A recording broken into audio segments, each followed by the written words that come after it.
स्वामिन्नमस्ते नतलोकबन्धो कारुण्यसिन्धो पतितं भवाब्धौ मामुद्धरात्मीयकटाक्षदृष्ट्या ऋज्व्यातिकारुण्य सुधाभिवृष्ट्या स्वामिन्नमस्ते स्वामिन्नमस्ते स्वामिन्नमस्ते स्वामिन्नमस्ते। ज्ञानस्वरूपं निजभावयुक्तम् आनन्दमानन्दकरं प्रसन्नं योगीन्द्रमीड्यं भवरोगवैद्यं श्रीमद्गुरुं नित्यमहं नमामि। श्रीमद्गुरुं नित्यमहं नमामि। नित्याय सत्याय चिदात्मकाय नव्याय भव्याय परात्पराय शुद्धाय बुद्धाय निरञ्जनाय नमोऽस्तु नित्यं गुरुशेखराय नमोऽस्तु नित्यं गुरुशेखराय नमोऽस्तु नित्यं गुरुशेखराय। जय गुरु, जय गुरु, जय गुरु। So I was discussing with you all Baba's and Swamiji's relationship. That is the relationship of a guru and his shishya, and whatever Swamiji has told us, whatever he has written. From the book Sadguru Sannidhya, I started sharing whatever Swamiji has written, and then for some sessions now, I have taken and compiled from the book My Beloved Baba, where Swamiji has written in detail about his association with Baba, what all he learned from Baba, and how he reflected upon the words that Baba has spoken to him, how he had assimilated them. And also, Swamiji repeatedly says that what he is now is only because of Baba. So, in the last session, we were discussing about how Baba has given advice to Swamiji how to interact with people, how to behave with different kinds of people. Some Baba has told him, and some Swamiji himself has observed his guru and learnt. So we were discussing how Baba, who was told by his guru to disseminate Srimad Bhagavatam in the villages around Dakshin Khanda, and Baba had gone. He was traveling to different places and talking about jnana and bhakti on the basis of Srimad Bhagavatam to people who had been assembling.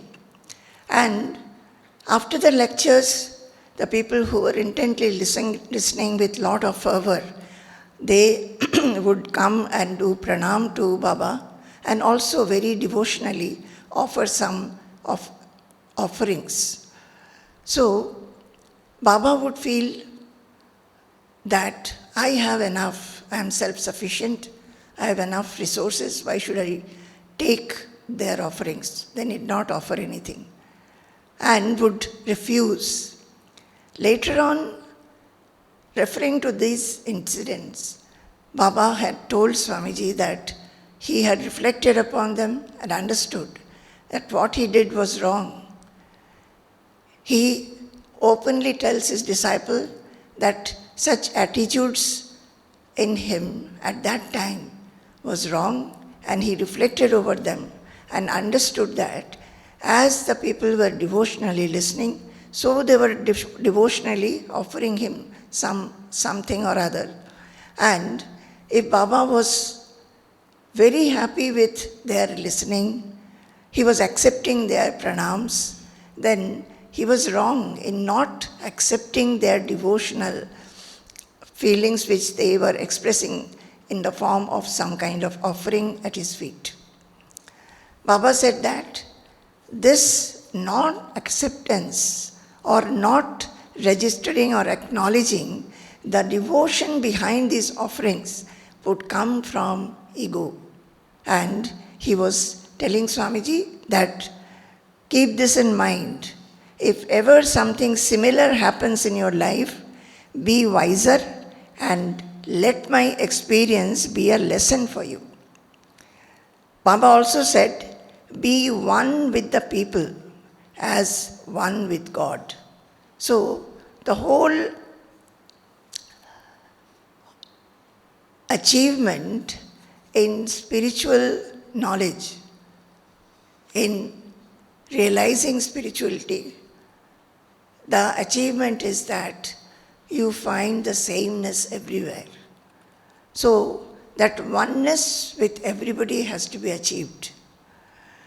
What Baba did, the refusal, he was doing it thinking, I'm quite okay, I have got money, why should they give me? They are simple villagers, they may not be even capable of offering anything, why are they doing it? So, not that. The feeling of I am greater or I am lower, I am important or the other is non-important, all these differentiations should simply get wiped off when one treads the spiritual path. So Baba said that, be one with the people, feel their sentiments. How can we be one? When we become one, that means we understand the person. We feel the same sympathy. We try to understand and be considerate to the person, and that is how we become one. Their sukha is ours, their dukkha is ours. Like that we become one with them. Just like we want to become one with God, we must understand that God is expressing himself in various forms. So we should be one with them also. So to be a saint or knower and move amidst people, one needs a deep impersonality and loftiness, resembling that of Akasha and even more. So Baba told Swamiji that when you are moving in the midst of people, and definitely for a spiritual person, the people will be from different backgrounds. It is not moving around in one's own family. So there will be different people of different nature, different background. What one needs to have is impersonality and a loftiness, resembling that of Akasha or even more, resembling that of a space or Akasha or even more. That is, as the air, it travels through various places, the air doesn't pick up any smell, whether it is going through a place which is stinking or going through a garden which is having floral fragrance. The air just passes on, not getting tainted. One should be like this. And any spiritual seeker, my dear children, all this when we are listening to, all of you will not be a sannyasi moving about and disseminating knowledge. All of you are in your household, in your professional lives, in the society. For every spiritual seeker or devotee, this is the advice. What is that advice? Be one with people. Even in your family, understand everybody's sentiments and emotions and be one with that. Feel sympathetic to them. Similarly, in your profession, in the society. And one must become impersonal. Only when we become impersonal, we can interact properly with people. We can understand everybody. When we have that feeling of I am this, that is, we are not impersonal, but personal in nature, many interactions, many behavior of others we take personally and get affected. Not to get affected, one must be impersonal in nature. So these things, when we are reading, it is not just reading. We must immediately start reflecting on them. As what Baba has told Swamiji, it is not only to a sannyasin. Actually, Baba is telling to Swamiji who became a sannyasin, but this is the same advice to everybody in this world. Do not refuse the loving upahara of the devotees. You may be discreet in sensing who makes it lovingly and who does not. We may be understanding. See, patram pushpam phalam toyam yome bhaktya prayachati. Krishna is saying that you offer me anything. Even a leaf will do, if little water will do, and phalam, fruit or flower, anything will do. If nothing is there, nothing. But each offering, if a material offering is not there, the devotion behind it should be there.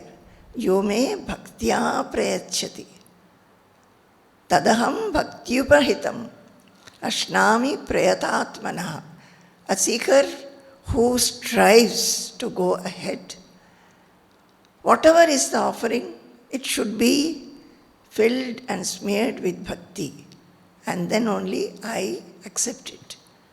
So, when somebody is offering, we should not see what he is offering. The devotion behind it should be acknowledged. The love behind it should be acknowledged. Somebody may come with just a flower. Somebody may give so many things, very costly items. But the love should be there behind it. So Swamiji is saying, if we can understand whether there is love or not, but do not show any neglect for the offering. Then Swamiji is saying, I was not given to doubt or question whenever Baba said anything. I always felt that Baba's words were only to be heeded and imbibed without any further question, talk or doubt.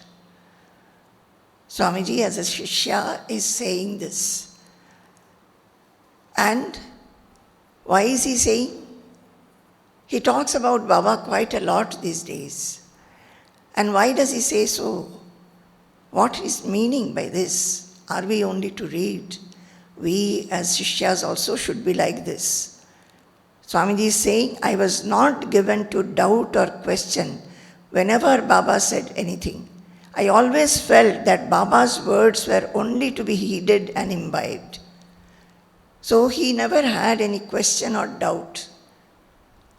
Even if he had, he would ask for the clarification. But he knew that those words have to be heeded and imbibed without any further question, talk or doubt. If you get the clarification, you must accept that clarification and imbibe it. That is the role of a Shishya. I had unique opportunity to learn from Baba, visiting him at Purnashram in Dakshin Khanda village. I had occasion to do Guru Seva also. Swamiji is writing that while he was working in Kolkata, Baba was in Dakshin Khanda, Purnashram, his abode. So Swamiji used to have opportunities to go to Dakshin Khanda, spend a few days with him and learn from him. And also he had opportunities to do Guru Seva. Now Swamiji is writing about a particular incidents of Guru Seva. Swamiji is now describing the Purnashram.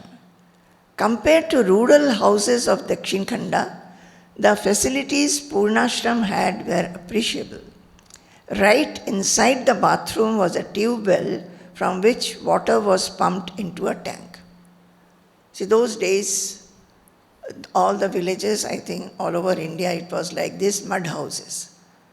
And there will be little land by the side of it. There would be a courtyard. Toilet used to be very far away from the house. And people used to draw water from wells or from wells where sometimes there would be hand pumps, tube wells, those were called, bore wells with hand pump. So when we pump, the water will fall from the spout. Now, in Purnashram, Baba was an engineer of those days. So, he with his skill made tap water available to various places. Right inside the bathroom was a tube well from which water was pumped into a tank. Though the tank did not have much height from the bathroom floor, Baba, being an engineer, had installed an underground pipe to reach the water to the kitchen and also to the faraway latrine, and also to a tap for the wash basin near the dining hall on the veranda. So, in the bathroom, it was a bathroom means what? There were a cemented place, cemented enclosure, where if you pumped water, that enclosure got filled up. Also, there was a tank, a little high from the at a little height from the floor, a tank. So, if we pumped the hand pump, water would get filled in that tank. From that tank, Baba had taken pipelines underground to the kitchen, and there was a tap.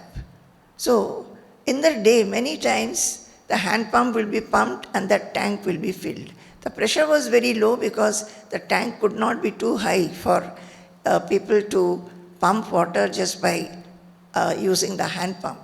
There was no motor. So with hand only one had to pump. Throughout the day, whoever could, they would pump water at different times so that the tank was full. And from there, Baba had placed underground pipe to the kitchen so that sittingly, whoever is, those days, people would be not, those kitchen counters and all that were not there. People would sit and cook in the oven. So at that height, water was available to wash the rice, to wash the dal, the vegetables and everything. And the toilet, which was far away from the house, a pipeline had gone to that place also. So you can understand the pressure of the water would be very low by the time it reached that place. And the water, if the tap was open, the water used to fall just like a thin hair. But still you could fill a cup or a mug. Also, from the bathroom, underground pipe had come to the veranda next to the kitchen. That veranda was the eating place, meeting place. Everybody would gather there and talk to each other. Baba also at one time used to sit there and give his advices to devotees who were around. So that place, the water had come, there was a tap, and let us see what Swamiji is writing. A tap on the wash basin near the dining hall on veranda. Wash basin means and in these days, our wash basins are high up in the wall, at a height so that we can stand and wash. It was not like that. The wash basin was a cute little pit made on the veranda floor to facilitate water flow from the tank. Now, I told you that the tank which was filled again and again, that was not at a great height. So the pressure was very low. They could not have put a wash basin on the wall at a height, say our waist height or chest height. Water would not come there. So Baba made a pit on the floor of the veranda, and in that ground level the tap was connected, and everybody had to squat and wash their mouth in that pit which was on the floor. It was actually when I also went there first in 1975. Swamiji must be talking about so many years before. And seeing all these arrangements, I was very impressed, thinking that how in a village, nowadays our Indian villages are quite modern, many facilities they are having, and it is we are happy that such facilities are there. Those days it was not there, and Baba had with his own skill done all these facilities for the place. Altogether, it was quite a pleasing contrast and diversion for anyone who visited the place from a city, just like me. I was very impressed. Purnashram had people to operate the hand pump and fill the tank once or more daily. One day, finding the tank nearly empty, I started pumping some water into it. So one day, finding that the tank is nearly empty, Swamiji started pumping. Although others around me asked me not to take the trouble. So others there, they were saying, don't do, the person who is appointed will come and do it. But Swamiji started pumping water. Hearing the sound of the hand pump, Baba came out of his room in the first floor of the veranda. Looking at what I was doing, he said loudly, "Do Guru Seva, do Guru Seva. It will remove pride and ego." The words still ring in my ears. So, seeing that Swamiji was pumping water, and anything done in the ashram of the Guru, it is a seva to the Guru. Always we need not be doing his personal seva. Anything that we do in and around the ashram, anything we do for the mission of the Guru, everything is Guru seva. So there Swamiji was physically filling up water in the tank, the water which is used by everybody at different points. So hearing the sound, Baba came out of his room.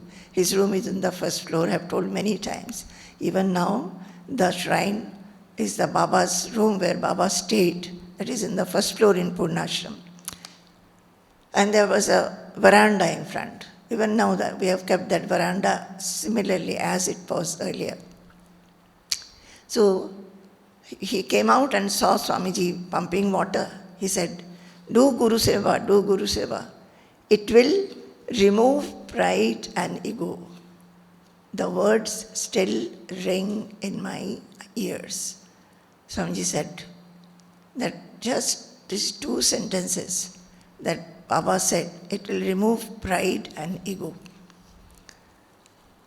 So, actually, for doing Guru Seva, how does it take away the pride and ego from a devotee?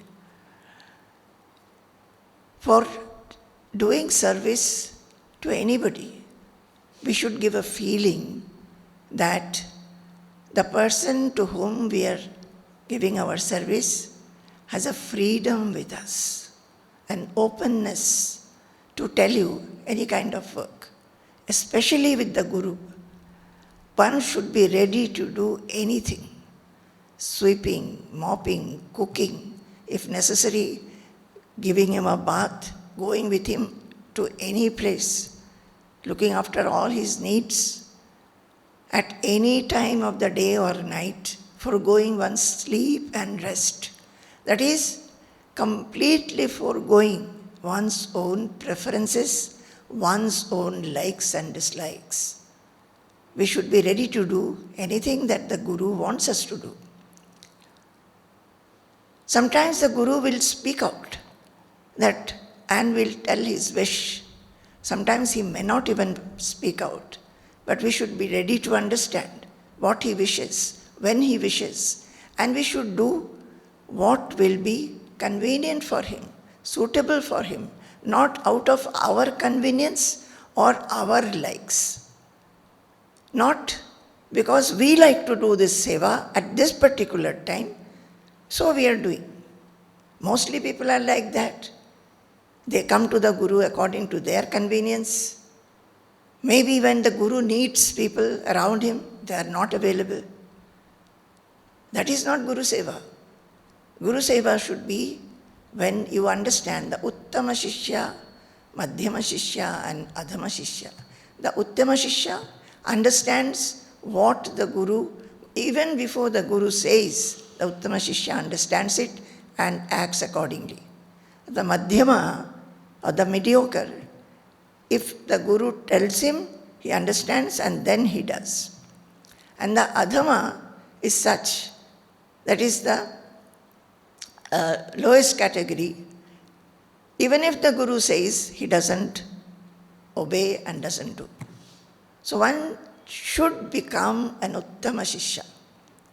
That is, you become a disciple who is the best. And how do you become best? You understand your frequency matches with the Guru in such a way that before he can say anything, you understand what he needs. Suppose you have done something which, and the manner of doing, the Guru did not particularly like, your frequency will be such in coordination or synchronization, you will understand that Guru did not like the way I have done. So you change yourself, ask him, oh, I think I have done something wrong, or I have not done it in the proper manner, please tell me how to do it. All this humility should be there. It's not that, yes, I know how to do, and whatever I have done, you have to accept it. Mostly people are like that. Mostly people's devotion and seva is like that. According to their own convenience, according to their own wishes, according to their own preferences. You know, when I was writing this book in the company of my Lord, at that time, Swamiji gave the name of the book as In the Company of My Lord. I had written an article, reading that, Swamiji said, you keep on writing. And after the second part of it, the second serial, after Swamiji read it, he said, name it In the Company of My Lord. So, one day, he told me, you know, Ishvara Aradhana, that is, worship of God, is very easy compared to the worship of the Guru. Guru Aradhana. Why? Because whatever you do, in whichever manner you worship, whatever you offer to the deity will not come and tell you anything. But Guru will observe you. Guru will note where you are wrong. He will understand what correction you need to have for your spiritual progress. He will note it. He is seeing it. And God has given him the mouth to speak about it to the disciple. So, he will tell the disciple the corrections, the comments.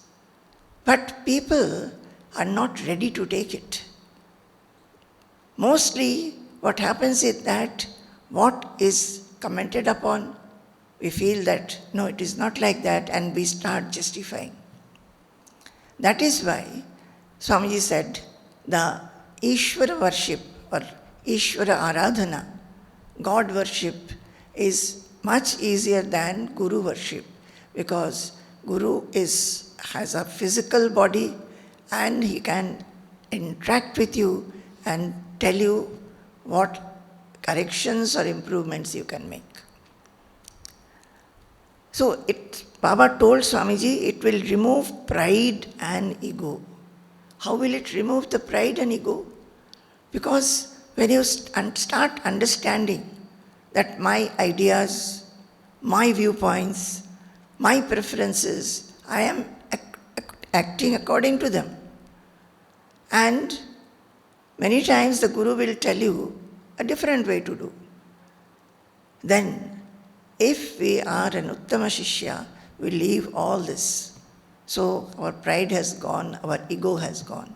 We only act according to what the Guru wants us to be.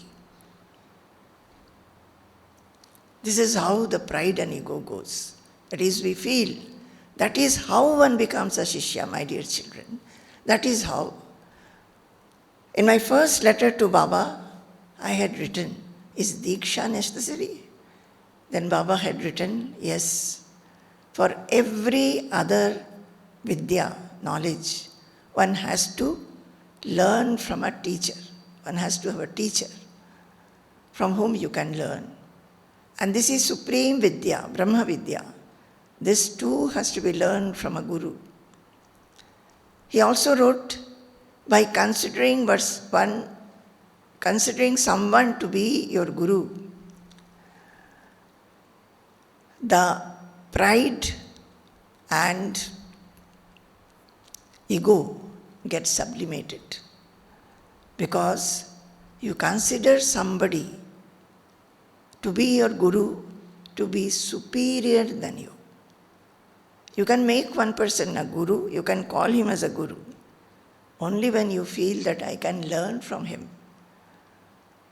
You feel I am much below him in my knowledge. He is the most knowledgeable, he can impart knowledge to me. That is how you become very humble at his feet. So these words are very, very important in Guru-Shishya relationship. We should never feel, when the Guru says something, we should never feel that what he has said is not correct. You may have tears in your eyes. You may feel that, oh, he did not understand me. That is because of the ego that we say. Beyond that, there should be the strong faith that yes, I am feeling a little hurt by his words. But since he has spoken these words, I have to work on them and improve myself. This should be the attitude of a true disciple.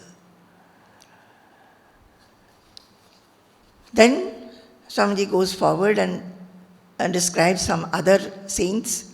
The village atmosphere as well as behavior of people had the typical sense of indifference with the overtone of contentment.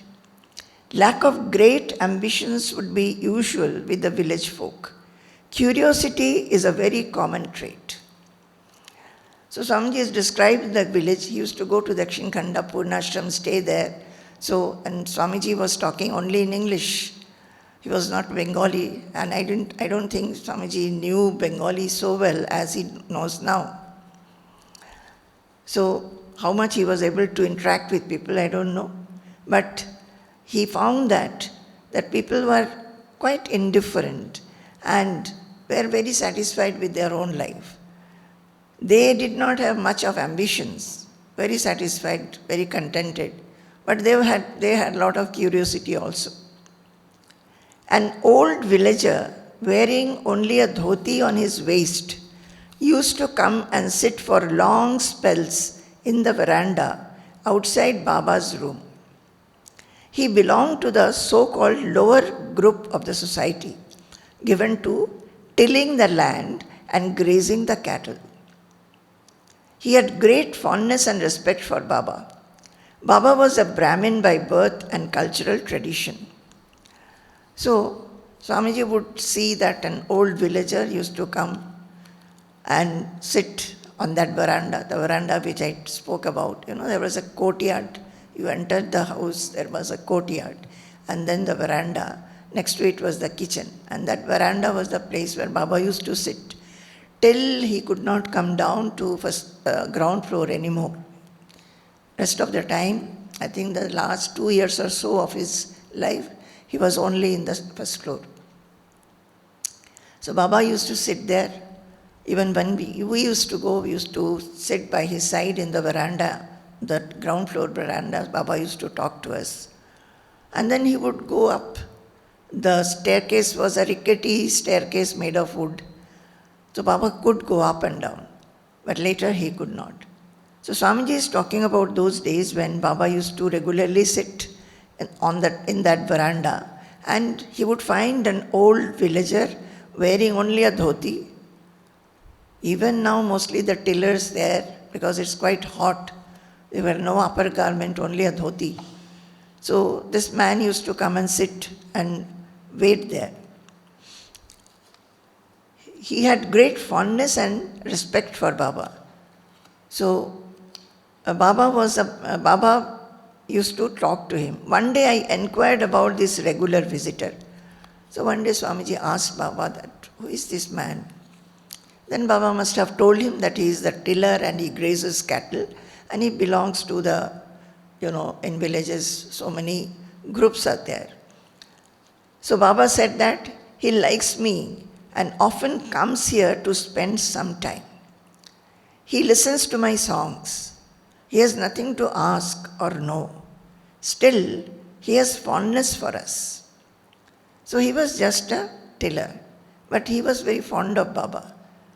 Though he had nothing spiritual to ask Baba, but he was very fond of listening to Baba singing songs. So Baba was singing songs those days, as we have seen. So he used to come and sit there. Now, the thing is that Baba was fond of him. He belonged to a lower community, but Baba was very fond of him and spoke to him, sang for him. And Swamiji, when Swamiji asked, Baba told also that this is what this man is. The sight did have its message for me. Now, this much alone must have transpired. Swamiji is writing that very sight that the man used to come and sit at a corner in the veranda. His fondness was expressed, Baba's fondness also, and Baba told him about. We have also seen this Keshtoda. His name is Keshto. Keshto is actually in Bengali, in the villages, Krishna will be called Keshto. So that Keshtoda we also have seen when he used to go to Dakshin Khanda in later years. When we would go to the railway station, then we will be sent in bullock cart. So Keshtoda was driving the bullock cart, and he would come with the bulls and fix them to the cart and then take us to the station. Now when we go, Keshtoda is no more.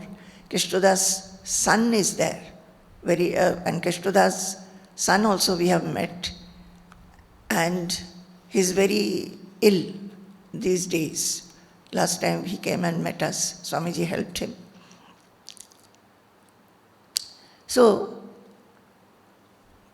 Swamiji is writing, the sight did have its message for us, message for me. It speaks greatly about rural humility, sense of fondness and respect, and above all, the 9 ways of loving and respecting each other.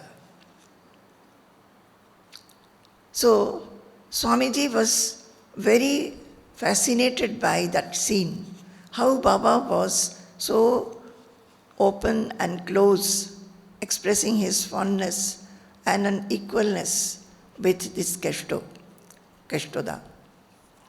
And Swamiji imbibed that fondness for the villagers who do not have anything spiritual to ask, but they come out of their fondness.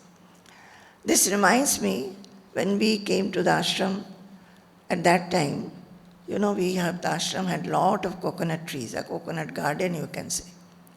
Many of the coconut trees have been cut now because of buildings being added to the ashram. So the coconut garden needs looking after. In rainy season, the coconuts have to be manured, and when the rains stop, that is from say December to end of May, coconut beds have to be watered. So this is very important. Apart from every month or so, coconuts have to be felled also from the tree. So we had a gardener. We found that ashram had a gardener, coconut gardener. His name was Ramankutti. And when I'm reading this, I'm remembering him. When we came here, I used to find Ramankutti every day while going back from his work. The workers here generally strike work at 5:30 in the evening. So Swamiji used to be sitting at his table, which was kept on the veranda.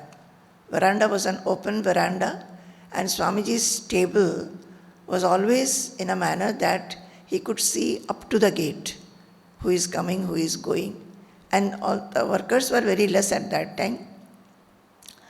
One for the domestic work, and this coconut worker, and one for looking after the cows and cutting grass, etc.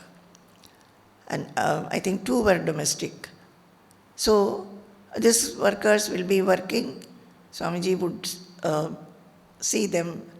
If they were lazily working, if they are not doing the work properly, he could see them. We had a well at that time from where water had to be drawn from the well. Water had to be drawn from the well, and then many of the domestic works were being done. Sometimes Swamiji never liked the pulley to make sound.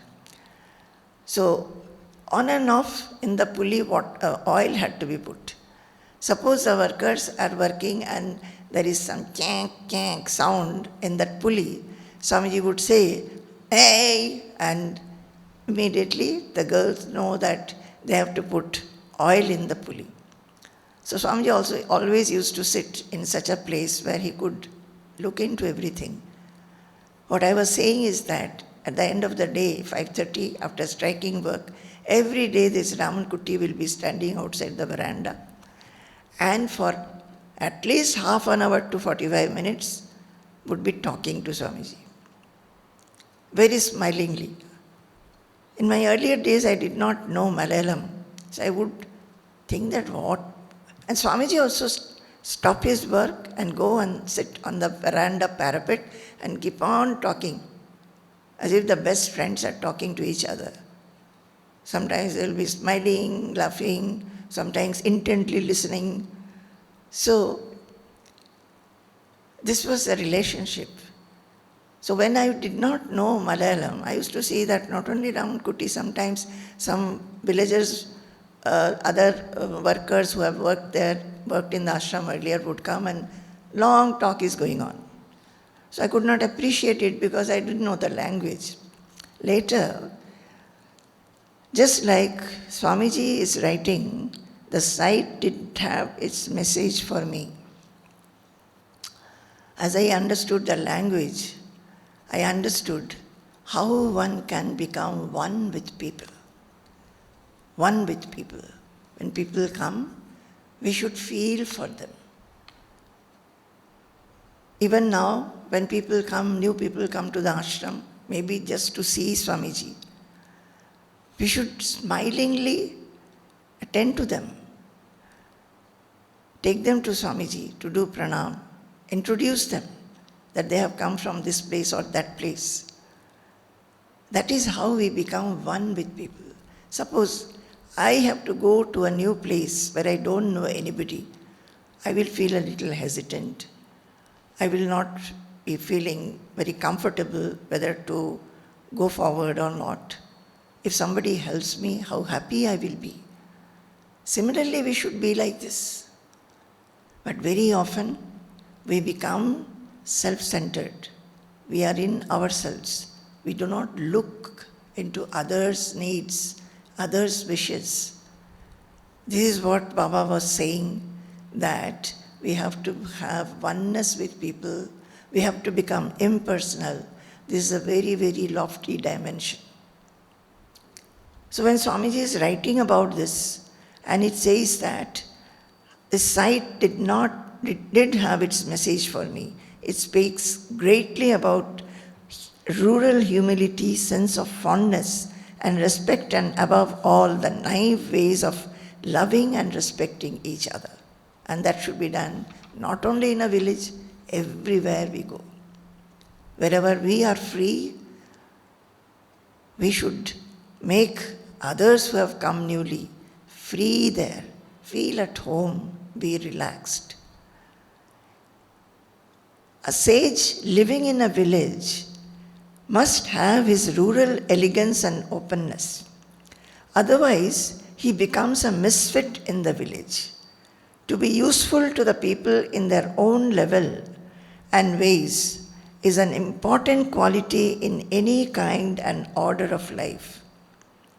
Spiritual life is no exception to this. To be useful to the people in their own level and ways is an important quality in any kind and order of life. Wherever we are in the society. We may stay in a house, but we are in a society. And we are surrounded by others. So we should be very, very much liked by people. People should feel that they can approach us, they can talk to us openly, they can seek help from us, and we should also be ready to help each other. Spiritual life is no exception to this. Shankaracharya, in his Jivan Muktananda Lahari, explains how various and assorted a knower's life is, moving as he does amidst various kinds of people. So in Jivan Muktananda Lahari composition, Shankaracharya has told how a knower's life is when a knower has realized and he wanders about so many kinds of so many situations he is in as he moves about, and he interacts with various kinds of people. So how he behaves with them in Jivan Muktananda Lahari, Shankaracharya has said. Now Swamiji has given a heading, renunciation. Baba's company was not always there. Now Swamiji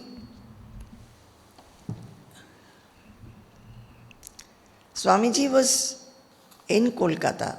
He used to go to Dakshin Khanda, Purnashram at times. So he was not having Baba's physical presence always. But my heart learned to familiarize itself more with renunciation and in the lives of renunciates, especially those relevant to the present day life and world. So, most of the time, Swamiji was away from Baba, his physical presence, doing his sadhana very sincerely, imbibing whatever interactions he had with Baba, whatever values he has learned, imbibing them and practicing them and assimilating them. His mind started going towards renunciation. And he became more and more fond of renunciation and the lives of renunciates. It was then that the books on Swami Vivekananda and Ramakrishna Dev came to my hand. Swamiji was already reading Aparokshanubhuti, Mundaka Upanishad. Initially, Swamiji had told Baba that, you have given me sadhana, please don't ask me to read any books. I am not given to reading, I'll do my sadhana sincerely, and from that everything will come, I believe. Baba said, okay, you don't have to read now, but when it is necessary, the books will come to you. So, Aparokshanubhuti first came, Mundaka Upanishad came. So, Swamiji learned a lot and found that these scriptures, whatever is being said, our Baba is that kind of a rishi who has realized and who is spreading the knowledge to whoever comes near him. Now came the books on Swami Vivekananda and Ramakrishna Dev. Living in Dakshineshwar village, now Swamiji is writing about Ramakrishna Dev. Living in Dakshineshwar village, Ramakrishna Dev drew to him the educated lot from Kolkata to him, not with any modern call or allurement to them, but the austere spiritual messages of the soul and renunciation. So reading about Swami Vivekananda and Ramakrishna Dev's biography, he could understand that remaining in a village called Dakshineshwar, at that time Dakshineshwar was a village, now it is in Kolkata city. So many from the city, especially youngsters, got attracted to him. He was not alluring them with anything else other than his austere spiritual messages of the soul and renunciation. And it so happened, I think many of you know about how Swami Vivekananda became Swami Vivekananda, how there were so many disciples of Ramakrishna Dev who were all young students, either studying in the last years of school or in the college. They all came away from their house, served Ramakrishna Dev, their guru, in his last days. And even after he shed his body, they stuck together, remained together, undergoing lot of austerities, lot of difficulties, lack of money, lack of food. But in the name of their guru, they stayed together, did sadhana, read the scriptures. Some went wandering, and they only wanted to realize the self and disseminate all the messages that their guru had imparted to them. That is how Swami Vivekananda ultimately went to America, came back, Ramakrishna Mission and Mutt was then formed. I'm not going into that. Ramakrishna Dev used to say, distance yourself from the worldliness. And Ramakrishna Dev used to say, distance yourself from the worldliness and steep yourself in the soul within. Was a constant message that he had been giving.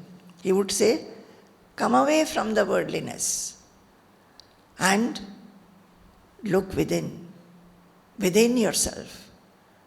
The power and persuasion in his words went deep into a few youngsters. Narendranath heading the team.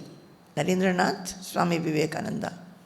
So whatever Ramakrishna Dev has been telling them, advising them, there were householder devotees also, elderly devotees also, and there was a batch of young children, young boys who used to come. It went deep into their heart. Narendranath and the rest from Kolkata became to Ramakrishna Dev more than what blood sons would be to a householder. People have their own children. People are very happy if sons are there.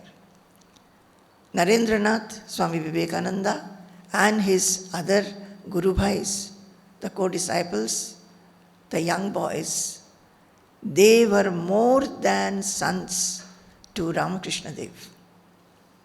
All these youngsters took to renunciation, and all of them took to renunciation. They became sannyasins. My Baba had enough of the Ramakrishna Dev spirit and fondness. He used to make occasional references to the Dakshineshwar sage, that he wished to be initiated in Panchavati, the sacred place in Dakshineshwar, where Ramakrishna Dev did his sadhana. itself speaks eloquently about his deep affinity for Ramakrishna Dev's life and style. So, Baba used to speak of Ramakrishna Dev a lot.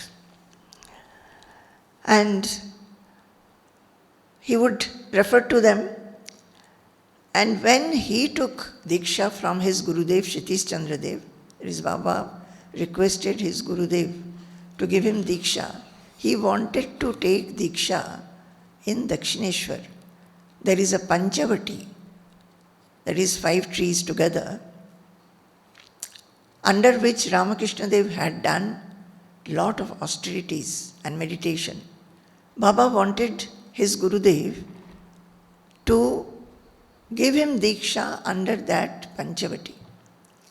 So Swamiji is writing that Baba was very much given to Ramakrishna Dev, and it is quite evident because he wanted Diksha in that place, in Dakshineshwar Panchavati. Actually, I think Baba having told Swamiji about Ramakrishna Dev, when I saw Baba, I felt he was like Ramakrishna Dev. Being Bengalis, we generally grow up reading about, listening to the stories of Ramakrishna Dev, Sharada Ma and Swami Vivekananda. There will be books in the houses. I have also grown up like this. And I started reading the Gospel of Ramakrishna Dev. 5 volumes in Bengali. Original Bengali I was reading. So in there, the writer M, he has written the conversations wherever Ramakrishna Dev is saying something. It is in a villagish accent. When I first saw Baba and heard him, I felt that it is the same, because Baba's accent was also like that. And what he was talking also was nothing different.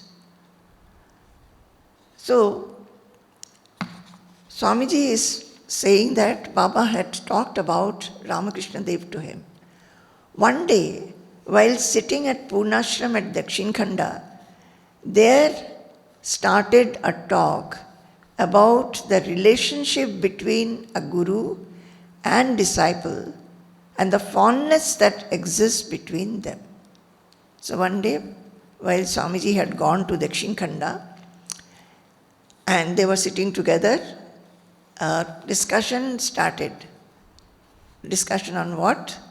A talk about the relationship between Guru and Shishya and the fondness between them. When does one become a Guru? And how do disciples get shaped in the Guru's hands? These were the questions. When does one become a Guru? And how do disciples get shaped in his hands? In my childlike note, I asked Baba, please tell clearly, are you happy with us, your disciples? I have heard that Ramakrishna Dev had 12 brahmacharin disciples, all of whom became sannyasins. Swamiji was telling Baba, we are not as many as Ramakrishna Dev had. We, your disciples, have our own background and nature. Are you really happy with us? Will you say you have the same fulfillment and delight which Ramakrishna Dev had with his disciples? See how openly Swamiji is asking. This question must have come that Baba, you are talking about Ramakrishna Dev. Ramakrishna Dev had so many brahmachari disciples who took to renunciation. Now, at that time Swamiji and Swamiji's brother also had taken Diksha from Swamiji. I think he must be talking about both of them. That we, your disciples, are you happy with us? Do you feel so much of happiness as Ramakrishna Dev did? Are you fulfilled? Etc. See, this openness he had to ask. And how can a disciple ask? And how the Guru replies? Let us see. And see, this kind of question will come when the feeling to ask will also be very sincere when a disciple really wants to know where he stands. Is my Guru happy with me? Do I have to make more improvements in my behavior, in my talk, in my attitude? Do I have to? This should be asked from the Guru.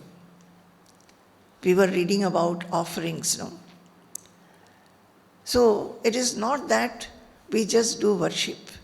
We keep a photo of the Guru, we light a lamp, we light incense sticks. When we come to him, we offer many things. That is one kind of worship.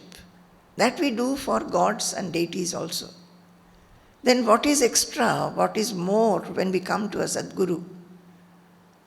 When we come to a Sadguru, we have to constantly ask him, try to know what more I should do, what improvement I can do. That should be the offering. That is to be absolutely transformed in his hands. That sincere yearning to get transformed in his hands.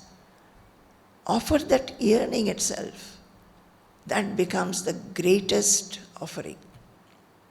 And he is happiest only when a disciple wants to get transformed. He doesn't need anything else. Other things, yes, it is necessary for many other things. But he will be truly happy when a disciple says, I want to transform myself in the manner in which you wish me to be.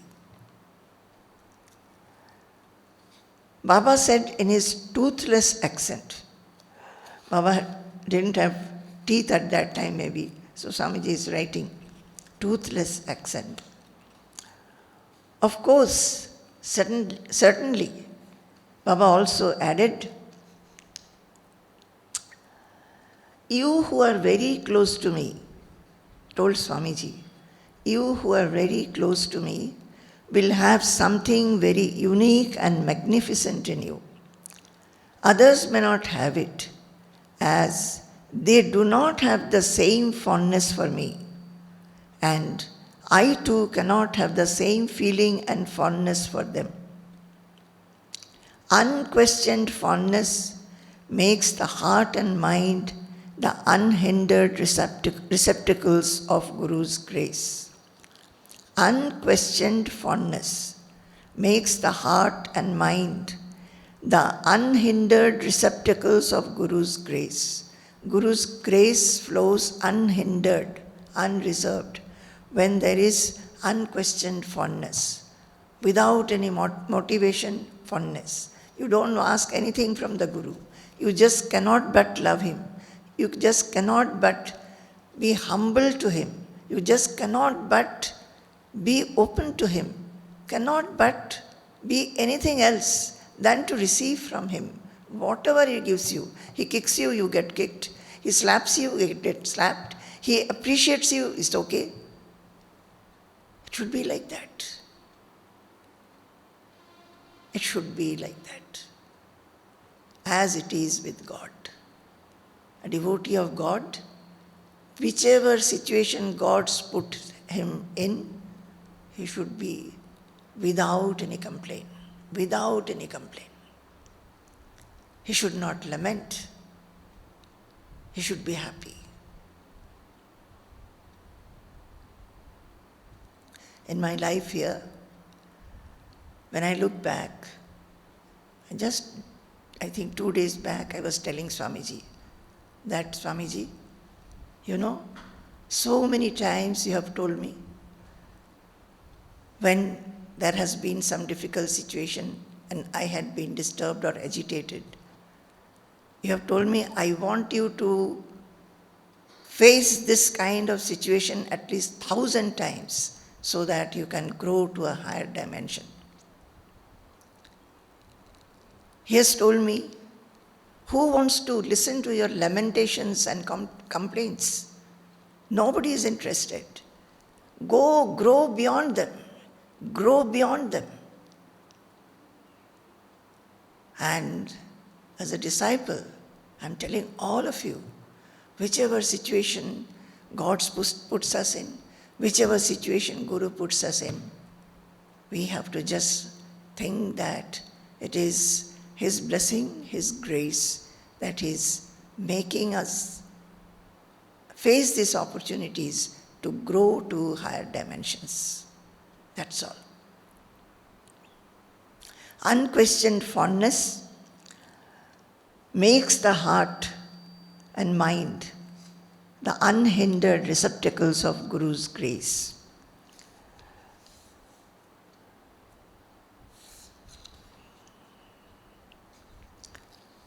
See, very often it happens that one feels that I am having lot of bhakti towards my Guru.